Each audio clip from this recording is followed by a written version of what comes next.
when Keeneland went to the synthetic, it kind of lost its favor. And I think every year it's getting back in there. It's a good Magic ran well over there last year and came over here and ran, he ran well too. So I think as you see it, maybe over the next few years, hopefully he'll get his grade 1 status back and be a bigger factor as a Derby prep. Are you going to school in the paddock or at the paddock today? Yes. First race? First and third race. First and third, okay. Being back home, how many ticket requests are you getting daily? Yeah, quite a few. I try to give myself a little cushion to make sure I can take care of everybody. But, they're hard to come by. It costs a lot of money, so we're trying to do what I can. George, where do you see him sitting in the Derby from that 6th post? Well, I'm sure Javier will ask him to get up in the race like he did in the Bluegrass, and a lot of it will depend on the kind of pace it develops. If they go 45 and change, I would imagine he's not going to be right on that. But if it's a normal pace around 47 or so, we should be close. Your runner was giving you a lot of credit for after he won the Nashua that he could have gone back in the Remsen, and he just felt that was not the thing to do. Sort of talk about his campaign and those decisions. I tell you, as a horse trainer, I'm more the messenger than anything else. You get signs from your horse every day as if they're doing good, if they're not, and what they're ready for and what they're not. The horse is a May 22nd baby, and he broke his maiden September 23rd. We came back, I think, 5 or 6 weeks later and won the Nashua. And at that point, I thought he had lost a little bit of weight, and I knew that he was a late foal. And we sat down with the owners and we just discussed the fact that if we continued on, that we might not have a horse now.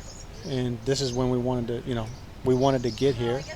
And look, you never know if it's going to work out or not, but right now I'm very happy with the way, he thrived on his break.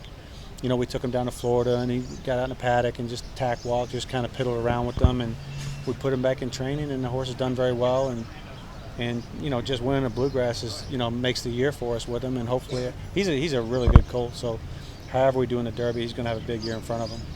How long had you been thinking Derby? Since he broke his maiden, before he broke his maiden? No. Yeah, no, he's a very talented colt. Who knows which one of these guys can go the distance. So that was the only thing we needed to test, and for him to come back in a Nashua at a mile, that was good. That extra quarter mile there didn't seem to hurt him. So from that point on, we were like, well, we need to try to position him to get on the Triple Crown Trail. And the Fountain Youth was good, the Bluegrass was great, and hopefully the Derby's great. We were talking earlier about the last time, if ever, a trainer from Louisville that grew up in Louisville had won the Derby, and he said Dale told you. Yeah, Dale called me. He said he wanted to be the one, but now that I was getting in the Derby, he said he wanted me to be the one. Which, Dale's a great guy, and I hope that if I don't get to win it this year, he'll get to win it next year. What's the first Derby you remember?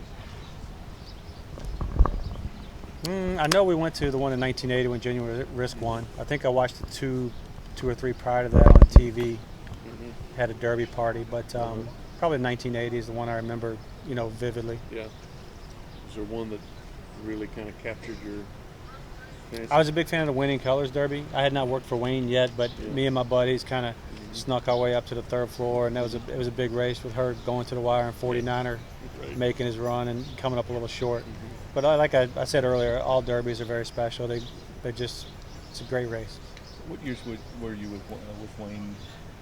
I started with Wayne in June of '91, and we stayed together through about, I think, the middle of '97. And Todd had gone on his own, and he was expanded and needed somebody. And for most of my time in Wayne's barn, I was kind of with him. You know what I mean? We were kind of together the whole time, and it was just a natural progression. I love working for Wayne, and I'm very proud of everything that he's done for me and what I learned there. And it was just kind of a natural progression to go to Todd's barn. How much does that help this week, being around all those years, all those horses that he had leading up to the Derby? Well, when I first showed up in his barn, it was one greatest takes horse after another, and if it wasn't, it was an unraced baby. It cost 6 or 7 figures. So at the time when I went to his barn, it was, kind of awestruck. You're looking at all these horses, you're like, oh my gosh, I can't believe I'm walking down this Chevrolet looking at him. And that's the way, Wayne's barn was, and it still is. And he does everything to the T with the white painted screens, the drop boards, and everything's immaculate. It was special when I came in there, and very, very proud that I got a chance to be in that organization.